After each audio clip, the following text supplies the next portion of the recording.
everyone. I am so happy that you were able to join us today. Thank you so much for being part of Crucial Conversations on Cognitive Diversity. My name is Maria Kennedy, and I have the honor of hosting our amazing guest and asking her your questions.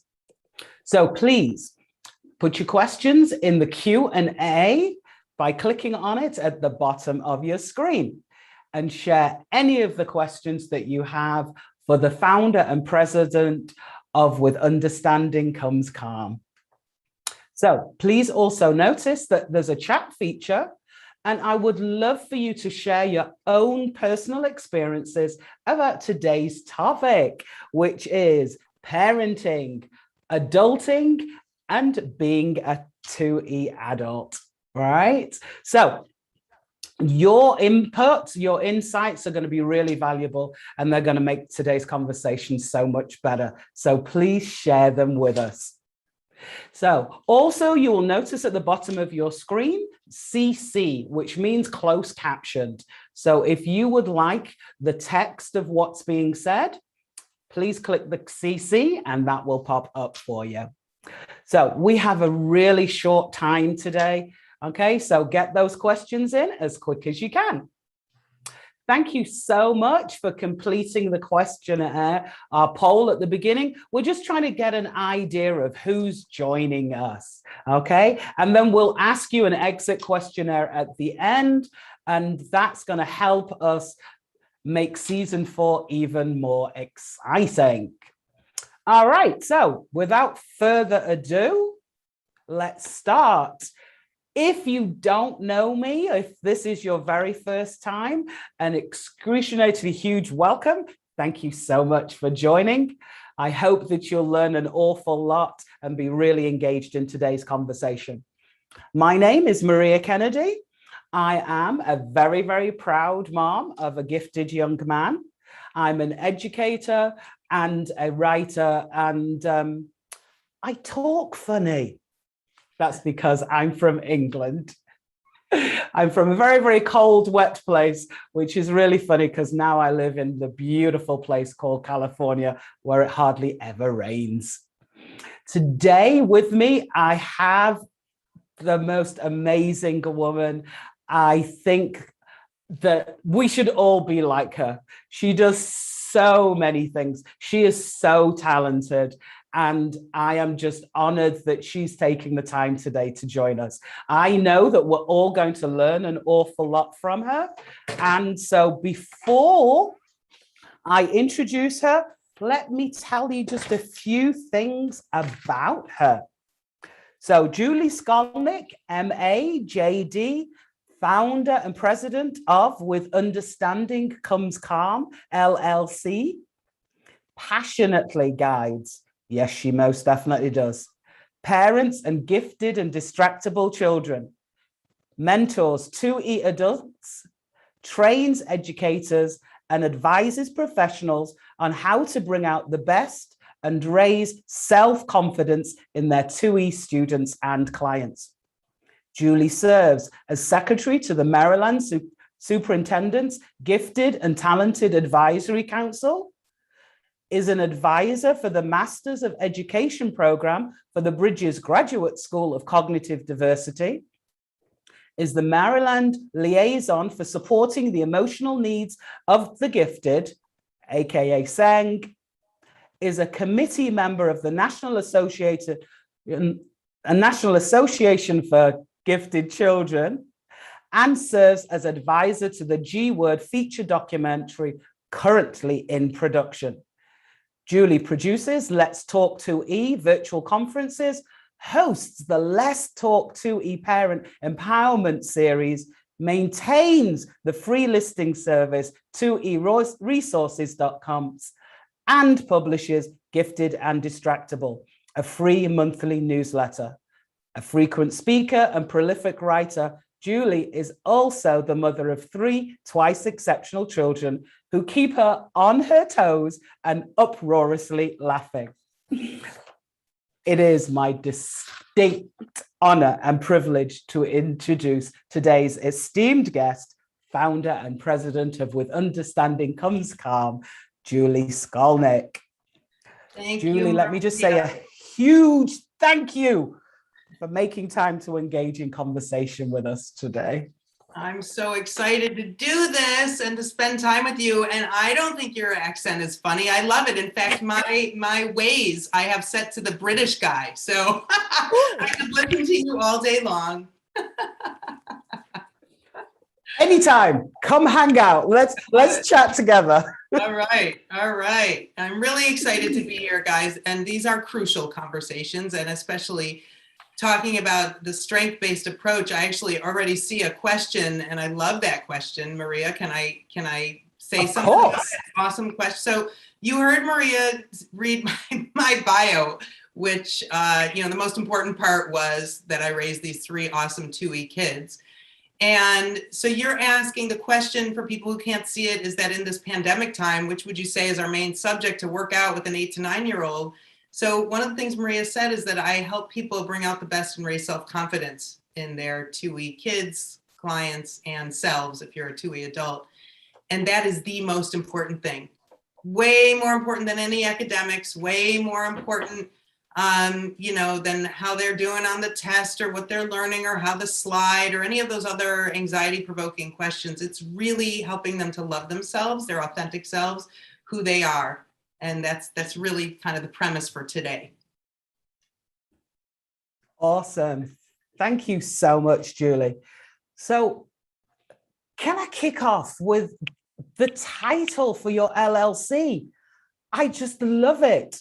With understanding comes calm. Julie, how did you come up with that? We're all so stressed. And as you mentioned, there's so much pressure on 2E students to conform, to fit into that box. And understanding really makes a difference.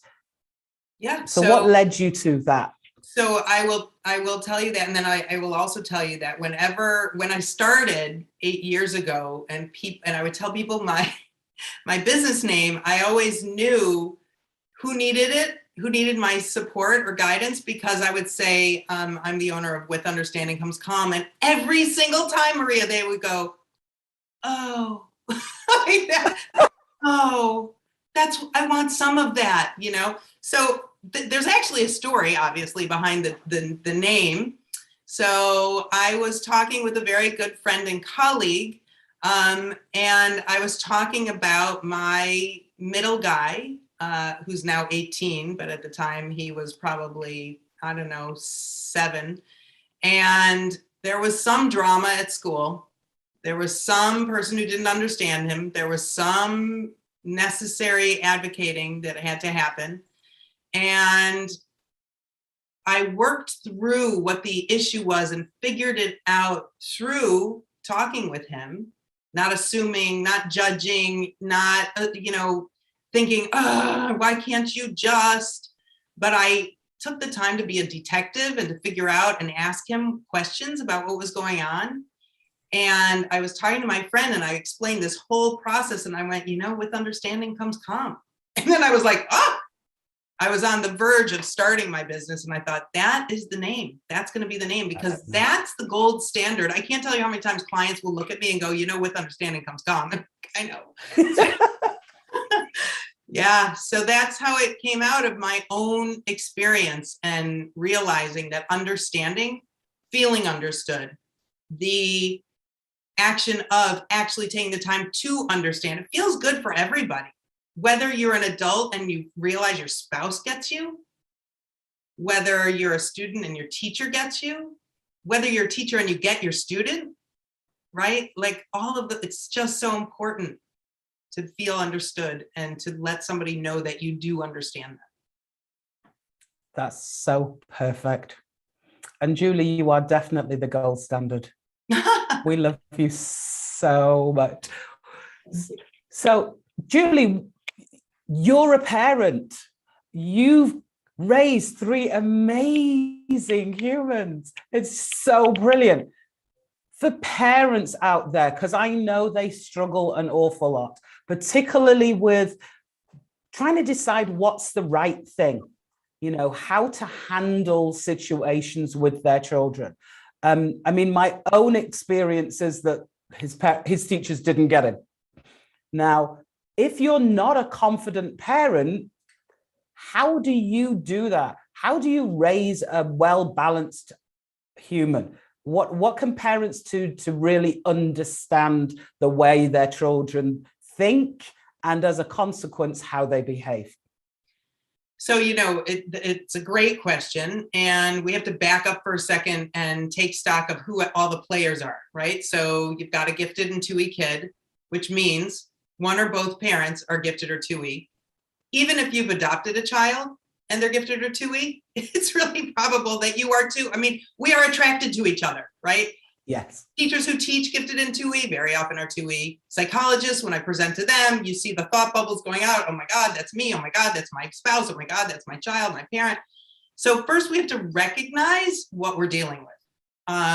And so how do you raise a balanced kid, I believe, is the bottom line question, Maria, what you're asking. Yeah. And it dovetails a little bit with the question that's in our Q&A here, where they're asking about, what about when family members aren't in agreement about validity of what's being taught, right? Like yeah. You're coddling. He just needs more discipline. You have to set more structure. You have to, all of those things. Okay, so first of all, there is no you have to's.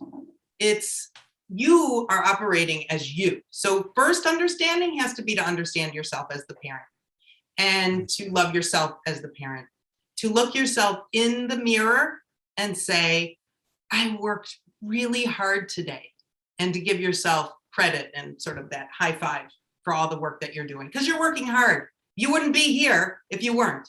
Okay, so that's number one, is understanding yourself and what are your strengths and what are your challenges. I mean, today I met with 2 couples and 2 adults clients that I was supporting, and they all see what's happening for their child in them. And parents tend to respond in like one of 2 ways. One, oh my God, I have to make sure they don't have the same challenges I have.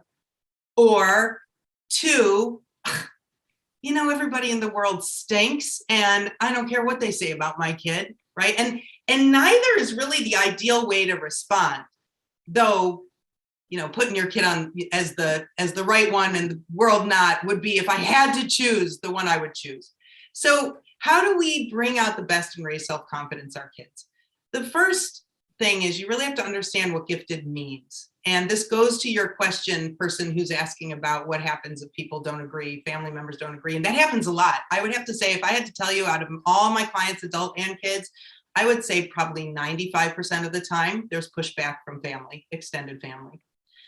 Because they were brought up in a time when you did what you did and you said what you said, and that's what you did because parents said so. The end. Do it because I said so. That doesn't fly with gifted and 2E kids, and we don't really want it to fly with gifted or 2E kids. So there's a lot of, there's so many strategies that I work on with parents, but I guess some of the questions you have to ask yourself are, if this behavior was happening and the person was a grown-up, right? Like if the pushback and the questioning and the doubting and the needing to prove it for yourself was happening, we would value that in an adult, right? That's the doctor I want. I want the doctor who's going to push back and question and think and be out of the box. And so that's one quick way. I teach and have trademarked an acronym called PRAISE. Now, PRAISE gets a lot of negative attention because people think, oh, like that, I hate to call it that, but Gymboree kind of thing over here on the East Coast where everything's great. Oh, you did this. Oh, you win an award. Oh, you get a trophy. Oh, so that's not what I'm talking about. PRAISE stands for, so there's 6 letters in PRAISE. So there's 6 categories of strategies that I teach. The first is P, praise, personal connection. Everything stems from personal connection. That is the number one thing. So if you are butting heads with your kid, back up. Stop talking about homework. Stop talking about clearing the dishes. Stop talking about throwing their laundry. Get a personal connection. Dedicate yourself to 15 minutes a week to just having specific time with your child. Of course, I would prefer more, but just There's no teaching, there's no judging. So that is the first thing, is personal connection. And then I teach the other 5 categories, which obviously we don't have time to go into, but I'm going to tell you what they are. So the next one is reframe. You got to reframe how you're looking at this. They are not trying to be difficult. As Ross Greene says, kids would do well if they could. That is absolutely true. So reframe, what's going on for this kid? Ask questions, don't make assumptions. Personal connection, reframe, anticipate. People, time and time and time again, the same thing happens. I can't understand it. He'll never, whatever. Remember his shoes, sit at the table, bring in his homework. Okay, so you have to mix it up. You can anticipate these challenges. It's hard for him to get off of a screen. Oh my God, it's terrible. We've got to change how we're responding. We've got to talk to them and be really meta about it. Okay, so you can anticipate, and then we got to figure out the strategies that we do anticipating that behavior. Then personal connection, reframe, anticipate, incentives and choices. Choices are magical. Sense of humor. We need to have a sense of humor, and exercise. So those are the 6. I mean, that was like a lot of stuff, but also just a little scratch of the surface. I hope that answered your question.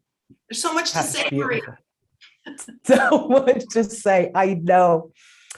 Julie, the second point is reframe. And I know from personal experience of not doing a good job of reframing that we all need help in that department. Could you give us maybe 1 or 2 examples of reframing? I'm going to give you an example from my very first client ever. So this is like 2014. She had a 14-year-old son, and we were working together in one of our sessions, and she said, "Oh, you will not believe what happened. This child ran out of the classroom, 14, left the classroom, elopement, everybody's freaking out, and the head of school was like, if we can't get this kid under control, and the learning specialist, I don't know what to do." And I looked at this client and I said, when you go home, I want you to give your son a high five. And she looked at me and she was like, "He left the classroom. Everybody was pissed off." I said, "Yeah, but he knew what he needed. He needed to remove himself for whatever reason, and we don't know why, but he didn't hurt anyone, break anything, cause a problem, wasn't disrespectful. Yeah, we got to figure out a better way for him to be able to leave the environment and have a safe place to go and somebody to talk to. But he absolutely knew what he needed in that moment, and he took care of himself." Right? That's a reframe. Does that help? That definitely helps. Definitely helps. I think that one's brilliant. I mean, there's so many moments that our kids do something and we make an assumption. Oh my God, they're manipulating me. They're doing that on purpose. They're doing that just to piss me off because they know that it makes me crazy. No, that's not what's happening. 2E kids, as the fabulous Susan Baum has taught me, are redirected 40 times more than neurotypical kids. And they don't want another redirection. They want to know how to succeed. And something is bothering them that we can't perceive. It's an invisible disability. Something's happening. And we have to become detectives, and we have to understand and uncover what's going on for them. I love that. So we need to stop and we need to understand. We're very linear. We are goal driven. We are action item checklist driven, and we want to get from A to B. And sometimes, our kids are never going to be linear. We need to just stop. It doesn't always work, guys. I promise you. I know you're like, "Oh my God, Julie, this sounds great, but how can I actually implement it?" Right? And that's the hard question. And it goes back to that personal relationship. And there's actually a sort of Julie Skolnick strategy I've never really heard before. I'm going to tell you it here now. And it's called noticing verbs, like action words.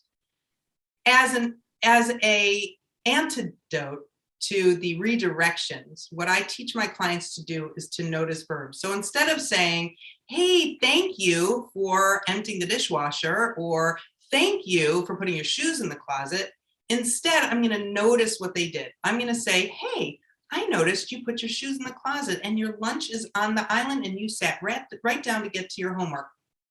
And I'm not going to say thank you. And I'm not going to say I'm proud of you, because that's external motivation. I want this child to know that I noticed what he did just because he did it. And it's sort of it's a nuanced strategy, but actually I had a client today, which was beautiful. And she said to me, you know what I do? Instead of saying, I noticed you did blah, blah, blah, she says, you did blah, blah, blah. I noticed, because I want him to know that I'm focusing on the fact that I noticed that he did something, which is the opposite of noticing you didn't do something. Try this at home. I'll tell you what, your kid's going to say thank you. It's really weird, but they do. Nice. So we're looking for the good, very much like looking for the strengths. So what are we doing right? So let's focus on that. Yeah. Instead of the no and all the things that we're not doing, which is what traditionally our students are identified for, what all the things they can't do. And by the way, grown-ups, too, we adults, you too. We have to give ourselves permission to be friends with ourselves, to see ourselves, to enjoy our authentic selves, and to focus on who we are and our differences and how great they are, because they are what make us who we are. The same thing for kids. Cool. We have a question in the Q&A. So it says, we parents feel understood by some teachers, but don't know how to help our daughter, 14 years, as she's perfectly masked and does not like to be treated different. It is more like, I know I'm different, gifted dyslexic, but don't want to seem awkward, maybe awkward on top of that. Yeah.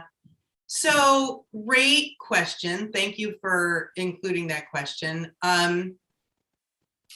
She is masking to fit in. And this leads me to two places. Number one, for our gifted kids and our grown-up gifted and TUI selves, interest peers are so much more important than age peers. Right. So let me say that again. Interest peers are way more important than age peers. So if your 4-year-old is, loving talking to a neighbor or a friend who's much older, that's okay.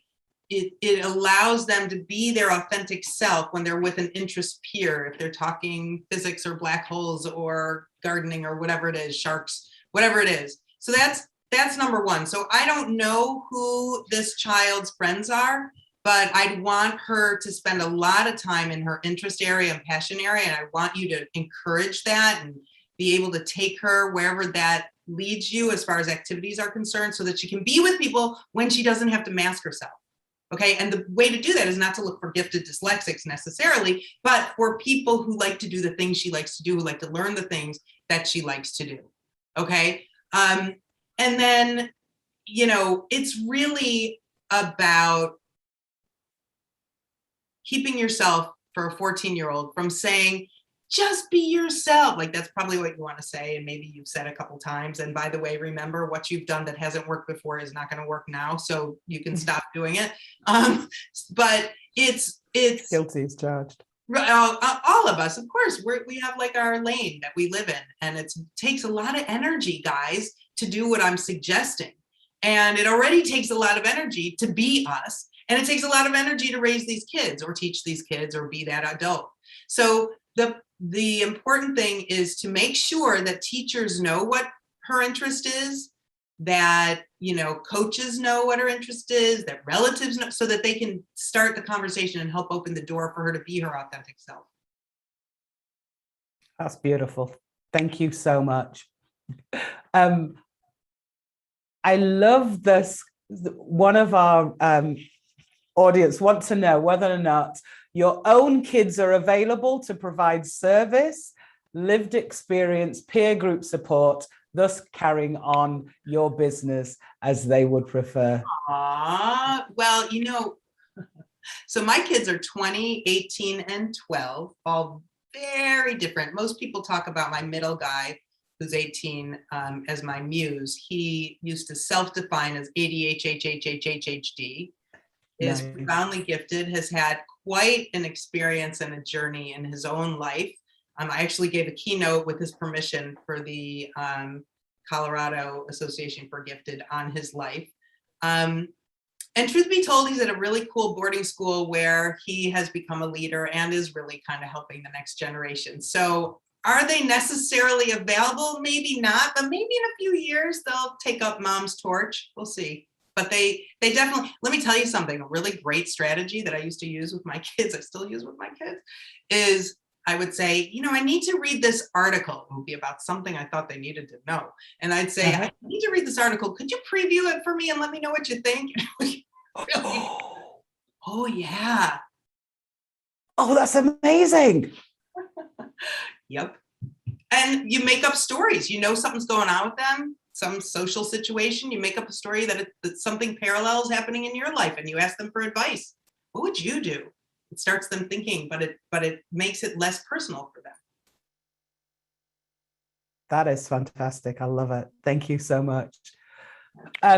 We have a question about IEPs, and I'm not sure if this is your wheelhouse, but the question says, how do you prevent an IEP from being discontinued because it wasn't serviced due to the pandemic, thus implicating it isn't needed? We just want to continue to follow more time and figure out what's really needed to reconstructing the IEP. So, so funny you say, is that in my wheelhouse? So I used to attend IEP meetings. It was my least favorite thing on the planet to do because IEP meetings are weird. Like, it depends on I live in Maryland and I have clients all over the world, but sometimes I would go in person to Virginia, and in Virginia, there's actually a drop-down menu in an IEP, like our kids are drop-down menus. It made me crazy. Oh, wow. So first of all, don't sign anything until you agree to it. Okay. Secondly, let's back up and talk about the goals, guys. Sitting at the table, it's not as black and white. It's so funny how much we want our kids not to be black and white, how much we try so hard and everything to be black and white, right? Like IEP bad, IEP good, IEP wrong, IEP right. So there are different states that have different rules, and even probably different districts that have different rules about IEPs and during the pandemic. And there's all sorts of stuff that I actually outsourced to an IEP professional. But what I can tell you is this: I'm much more about the now what. Like, what are we going to, because you can have the best IEP on the planet. It can be beautifully written with the most fabulous goals and accommodations. And if nobody knows how to implement them, it doesn't matter. So you really have to be about the now what. Stop, get out of those weeds, think about, okay, what are the goals? What are the accommodations that are going to help us reach those goals? Who's in charge of implementing those accommodations? And what are the measurables to see if change is being made? That's really where you want to be and have that conversation. Identify a quarterback in your school. I think that's another very important strategy. Identify who's the quarterback who gets your kid, who understands your kid, who loves your kid. And that's going to be your sounding board for how to get things done and to really kind of figure out who you need to talk to get done what you need to get done. Because if you are going to die on the hill of having an IEP and they're going to be resisting it, and you're spending your time doing something that's just delaying what's really needed. Awesome. Thank you so much. Another question we have: my son is already an adult. He's struggling in his life socially and keeping some order. Now at 27, he has no job, no friends, and does not know how to start having a life after the pandemic. Understanding his special will help him with a question mark. So how are we going to do that? So thank you for that question. You're so frustrated and you see so much potential in your child and you can't believe that you're where you are when he was little and brilliant and things came easily. I know. I hear you, I see you, I feel you. It is a lot of work. And at 27 as an adult, it's hard. So that's a great question. And I would love to help you. Doing so in a situation like this, in a scenario like this, is very, very hard. But I will tell you that it's extraordinarily important to work on that personal connection, let go of all agenda, because you wake up every morning and you have a checklist and an agenda and you want him to get this, that, and the other thing done. I know it. But what has to happen for some time is to work on that personal connection and relationship, and to validate how he's feeling and what's going on for him. And then, frankly, it's time to outsource. We need a really good therapist. We need to figure out what are the learning differences and learning disabilities and what's keeping him from being able to get or stay in a job. We need to do some assessments as to what are his strengths. So there's a lot of work that has to be done that he has to do. You can't really do for him. And it is super hard to watch that train coming down the track and know that it might crash. And that's where we are. There's only so much you can do, and you got to make sure you're taking care of yourself. If he's living with you, and you've got to make sure you're doing what you need to do to live your life and fill your cup. I talk about a bucket of resilience. There are things that fill our bucket of resilience and things that empty our bucket of resilience. Take stock. What are the things that fill yours? What are the things that empty yours? What are the things that fill his? What are the things that empty his? And letting him answer those questions and be a part of the process. And he has to want to. Awesome. I'm just going to mention, Maria, because I know people are like, there's so many questions and it's hard in this venue to go deep. I offer a free 20-minute phone consultation to anybody who's interested, and you can schedule it. And I do know it's being scheduled already in January because I do them on Fridays, but you can go to julieskolnick.youcanbook.me. I think it's in the links probably that have been already put in, but Julie, Julie, Skolnick, SKOLNICK.youcanbook.me, and you can book a time. So we're typing that straight in the chat right there, so you can copy that. And it will also be on the information that you can get when you, the recording of this will be sent out to everybody that's registered, and on our site will be all of the resources that Julie has available. Okay, so if you don't get it typed down, you will still have access to it. Talking of which, Julie, there are just so many things that you do, right? And you are my hero. I just think you're so amazing. But you have conferences for parents, for teachers, and for 2E adults. I love the fact that there's a track for all of these people because their needs are different. So could you tell us a little bit about what you have coming up and how they can access it? Sure. Well, first of all, there's a zillion free things on my website, withunderstandingcomescalm.com. So that's the main site, and any other URL you hear today, you can go to withunderstandingcomescalm.com and find it. But so there's a free newsletter called Gifted and Distractible, and that comes out monthly. In fact, I think it's coming out almost right now, today. And you can subscribe on the website. There's tons of, I don't have a podcast, but I'm a guest on a lot of podcasts. So there's a lot of podcasts up there that you can listen to from a lot of really awesome people in the field. So With Understanding Comes Calm is my consulting and my speaking business. And then I have what's called Let's Talk 2E, and that's conferences and communities. So I do parent empowerment groups. I'm probably going to start some adult groups. You should know that there are attendant Facebook pages for every stakeholder. So there's a Let's Talk 2E Parents, a Let's Talk 2E Teachers Lounge, and Let's Talk 2E Adults. And people from all over the world are in there. So it's really awesome to find interest peers within your stakeholder group. Conferences, I've been producing conferences since 2018. And they are all on demand and on my website. So there are some for parents, there are some for teachers with credits even from our wonderful Bridges graduate program. And last week, I guess 2 weeks ago, I launched the very first ever conference for 2E adults. We have over 700 people in our Facebook page, and it is amazing the amount of interaction that's happening.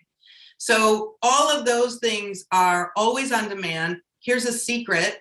We're going to have a Cyber Monday sale, and we're going to go back to the early bird price for the adult conference. So if you're interested in that, Cyber Monday, just be on my newsletter list, subscribe on the website, and you'll get that information.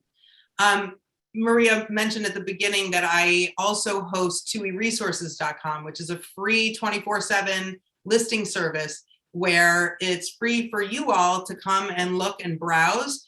Our resources are listed in 5 categories: education, clinicians, consultants, associations, and enrichment. You can find all sorts of resources there. If you know of a resource that should be listed there, please let us know. We are growing that.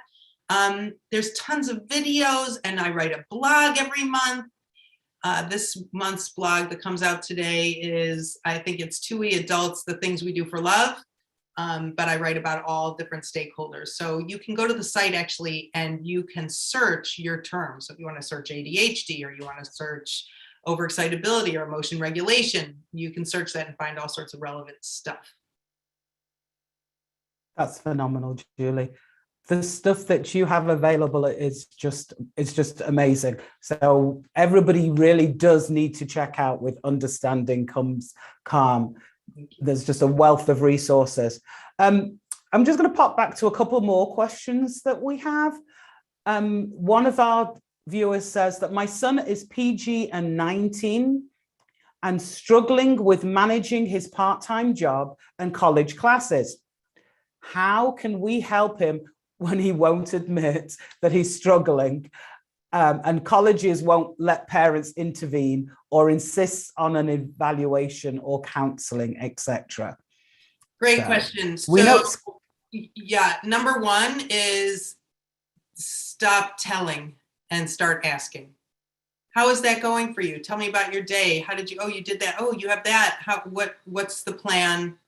How are you planning to handle that? And if he doesn't want to share, it's really kind of huge. Like, I'm making this very light, but it's actually huge to pivot from telling a kid what to do to asking a kid how he's doing something. That's a big deal. And he's 19, so it's time. The other thing is, just like I talked about before, finding a quarterback at school for younger kids. Who is in this kid's orbit, who he trusts, who you can feed stuff to so that they can be the one to bring it up, and they're going to listen better. I mean, that's the secret, to outsource to the person that this kid trusts. And I think the school is actually right. And you could reach out to the school, to his dean, and say, I have these concerns. I want you to know that I have these concerns. We're going to be hands off. I have to tell you, early in my kids' education career, decided that I was going to divorce myself from homework. Every time I've said that to a teacher's like, thank God. Because otherwise we can't create agency in our kids. What do we want? We want our kids to be able to figure out how to do these things. So we ask questions without judgment, just like, well, how are you going to fit that in? Like, what's your plan? Sort of thing. Maria, there's one thing I forgot to mention that I did want to mention for parents of younger kids, if I could, real quick. Yes, on the website, so one of the things that I do during sessions with clients is I might talk to them about how to talk to their kids about being gifted in TUI. And I once had a client, I learned the greatest stuff from my clients. I had a client who said, oh my God, Julie, you have to record that. That's something everybody needs to know. So I was like, oh, okay, I'll record it. So if you go to my website and you go to work with me and you go on the parent page, and actually it's on the adult page too, I actually am talking, I say to parents, listen, watch this video, decide if you want to share it with your kids, but this is a great way to talk to your kids about being gifted or TUI. And I go through and it's fun. My dog has a little cameo that wasn't planned. And it's a really fun way to understand how you affect the world as a gifted TUI person and how the world affects you as a gifted TUI person. So check that out. Nice. So do you see any TUI kids who are most interested in socializing at 14, even though she's not successful in keeping friends? She's given up other interests for the socializing. This is the greatest irony of TUI kids. And I can tell you that my own kids struggle with this social success, right? Like, on the one hand, we don't like small talk and we need things to be relatable and meaningful, and we have a strong sense of right and wrong and justice, and so that can get in the way. We might have sensory things that we need to attend to, But I swear to you, most 2E kids, what they really want is meaningful connections with other interest peers. And it is the hardest thing for most of them to do successfully.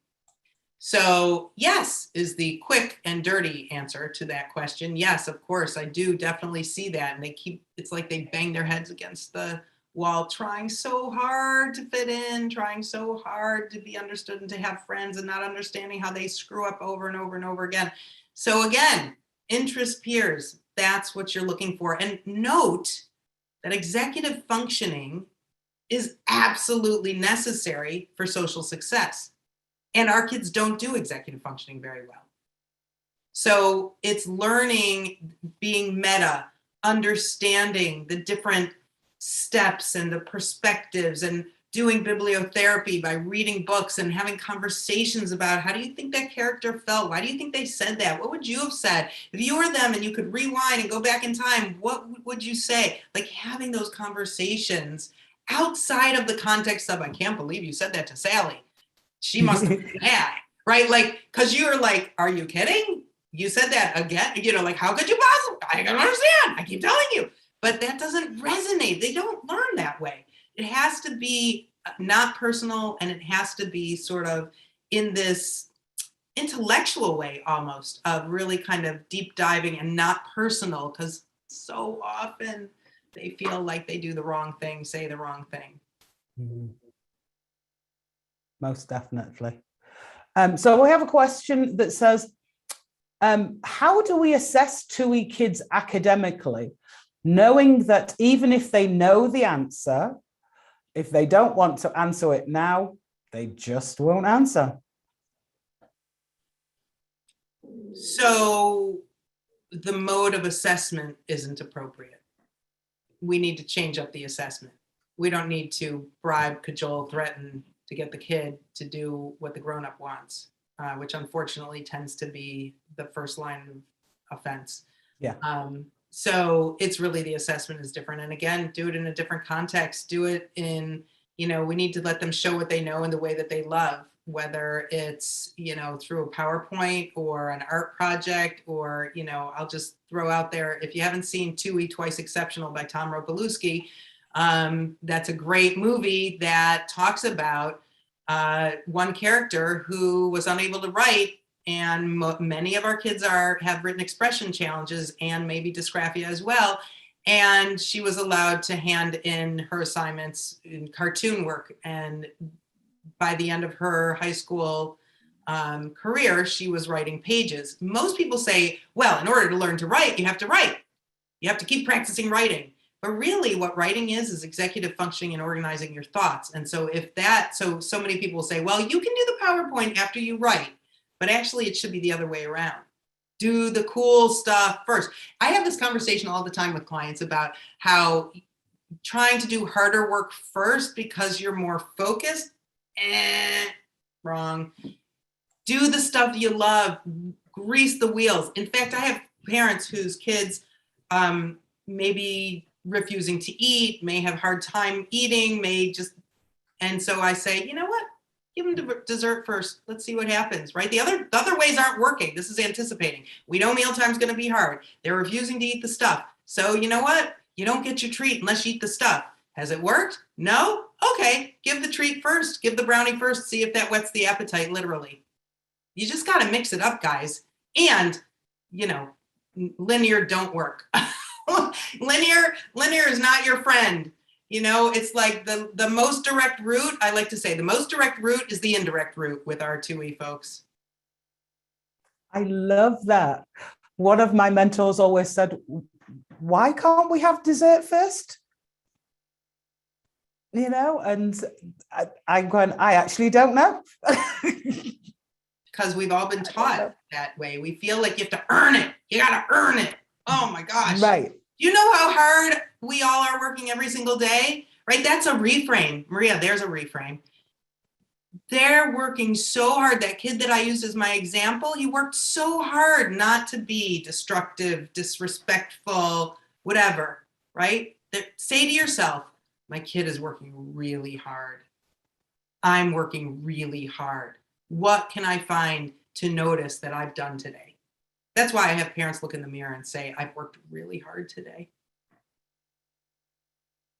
Great, wonderful. I've got 2 questions left. We're going to try and squeeze those in. For 2E, do you generally recommend a Dewey style progressive or Quaker school instead of the Thorndike style school? So to answer that question, I would have to know what all those things are. Oh, good. I'm not the only one. I'm not.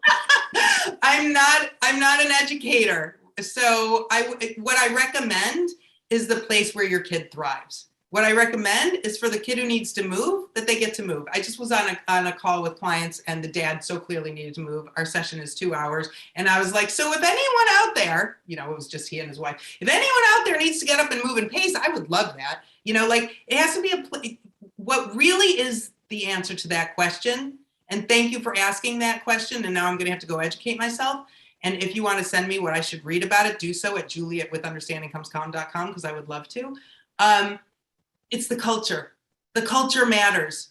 I have a severely dysgraphic child who freshman year of high school was an AP Gov, heavy writing, wrote, bored. Guess what? He loved the teacher so much. Math, science. He's like going to be a physics major in college.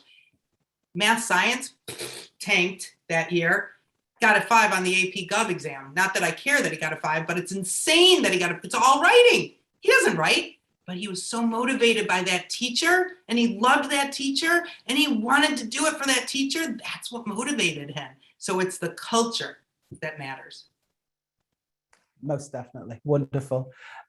We'll squeeze this last one in. My 2E son, who is 12, sleeps for 16 to 18 hours about once a week, missing 1 day of school every week.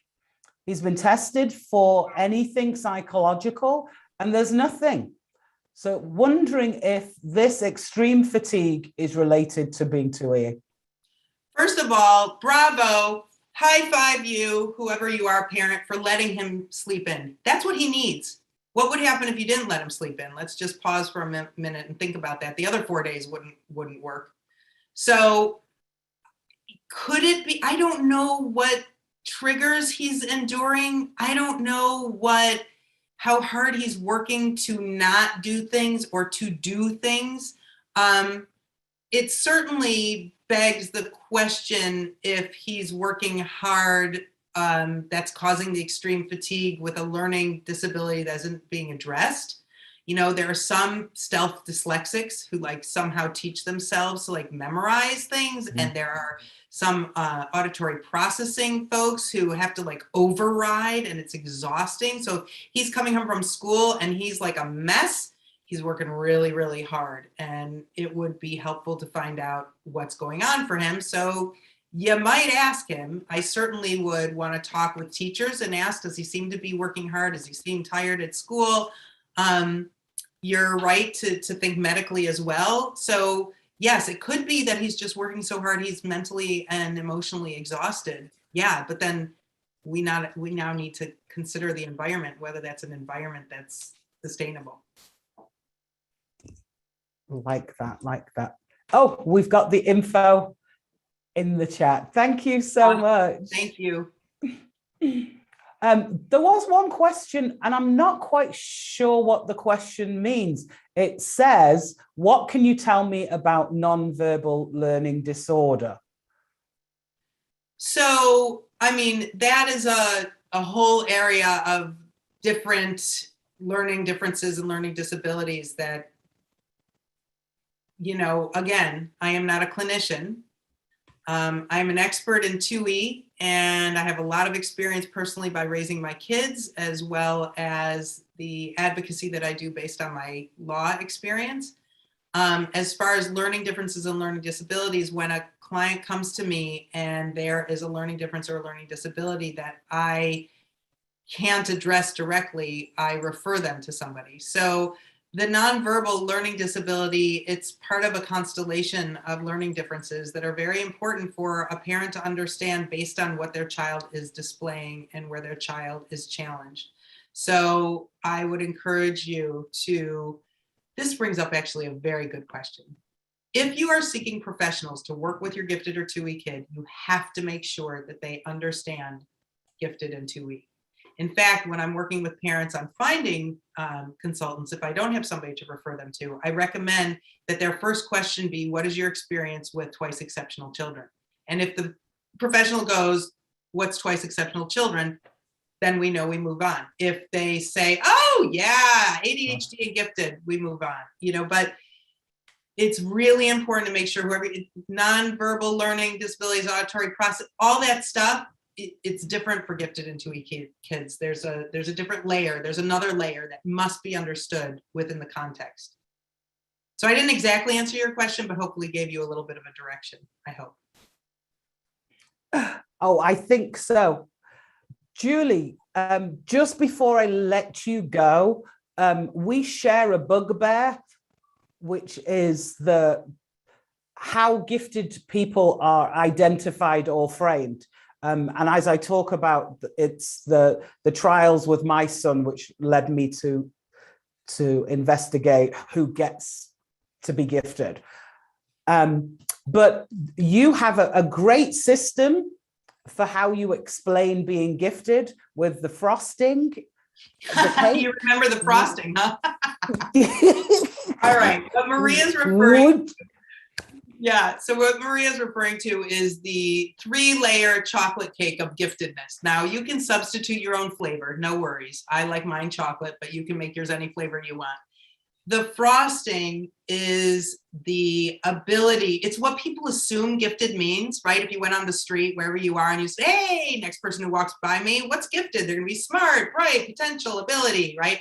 That's the frosting piece. It's like this thin, it's above, around, between all the layers. And then you got 3 layers or 3 characteristics. And those are asynchronous development, perfectionism, the other side of which can be anxiety, and intensities, or what's known in gifted parlance as overexcitabilities.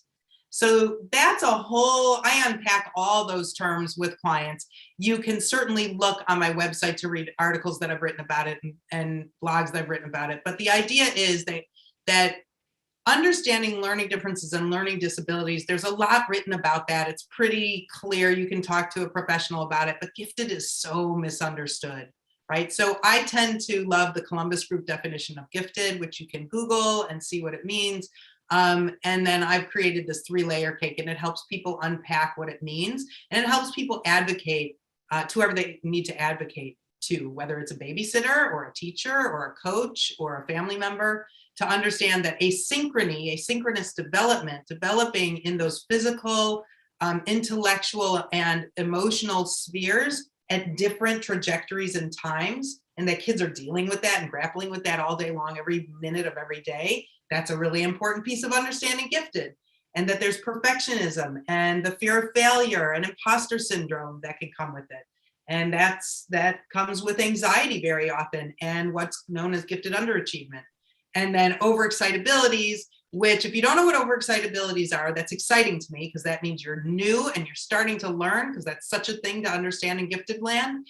And it's a term of art coined by Kazimierz Dabrowski, a psychologist, and it really talks about this way of coming into the world. It's really what that video I suggested watching with your kids that I recorded on my site, it's really about being this enormous antenna coming into the world and deriving great pleasure and potentially great pain from the input, the stimuli that you're getting from the world and that you give out to the world. That was the quickest thumbnail sketch of my 3-layer cake that I've ever given. You are phenomenal, Julie. Thank you so much. You have given us so much today. And what I love most about it is that there is so much more that our viewers can then go and access. Thanks to all of your hard work. And thanks for what you're doing to educate people and also to support those people who are 2E, both as parents, as students, and as adults. I find it really interesting that a lot of adults don't discover that they're 2E until they have children. And then once those issues their children are having are brought to light, they realize, just like you said at the beginning, oh, he, she, is just like me. Yeah, he, she, they, it's just like me. I was like that. didn't get the support. So now let me find ways to support my child. And then myself, right? You got to jump into that Facebook page with the adults. I mean, it is awesome, the interactions that are happening in there for lots of adults. Most aha moments. Definitely. Here at Bridges, we talk about finding our tribe. So that is definitely what you need to do. You need to look for your tribe. And Julie has several Facebook pages where you may be able to find the tribe for you. I definitely recommend that you check out with understandingcomescalm.com, because that is definitely a hub to direct you to all of the things that you need. Once again, Julie, I cannot thank you enough. Just before I say goodbye, talking about resources and people being able to access them. At Bridges Academy, we now also have an online high school. So it's totally online. So you don't have to be in California for your child to attend. So if you have a 2E student of high school age, there's a wonderful opportunity tonight, Wednesday, November 17th, to attend our open house. So we're just dropping the details for that in the chat. Feel free to click on it. It will be at 5 p.m. Pacific. And so I'm sure you can work that out based on wherever you are. It has been wonderful. Julie, I tell you, you are the gold standard. And thank you again for leading the charge and making such a huge difference in the world of 2E. Thank you so much. You're more than welcome. So, unfortunately, we've come to the end of our show today. Next month, we have with us another amazing person. We have our very own Dr. Scott Barry Kaufman. And so I know Julie adores him as much as I do. And so I hope that everybody will join us again next month. There is an exit poll. Please complete it for us, because it really is going to help us make sure that the conversations that we have in 2022 are about the things that you need to know. So thanks, everybody. Have a wonderful rest of the month. And I look forward to seeing you when I'm joined by Dr. Scott Barry Kaufman. So make sure that you join me.